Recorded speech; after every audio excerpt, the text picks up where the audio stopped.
இப்படின்னு ஒரு குரூப்பை ஃபார்ம் பண்ணிக்கிட்டு ஒரு ஆன்லைன் குரூப், ஒரு ட்விட்டர் குரூப்னு வச்சுக்கோங்க. அந்த குரூப்பில் விஜயும் இருக்கார். விஜய்க்கு வெளியே நடக்கிறதே தெரியாத ஒரு இரும்பு கூட்டுக்குள்ளே கொண்டு வச்சுட்டாங்க. ஸோ இந்த குரூப்பில் என்ன பண்ணுறாங்கன்னா, காலையில் க்ரியேட் பண்ணுறாங்க ஒரு நியூஸை.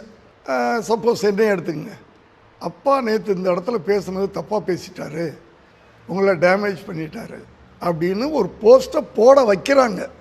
தே ஆர் கிரியேட்டிங் த ஒரு ஃபால்ஸான ஒரு விஷயத்தை. அது நடந்திருக்காது. ஒரு ஃபால்ஸான விஷயத்தை போட வைக்கிறாங்க.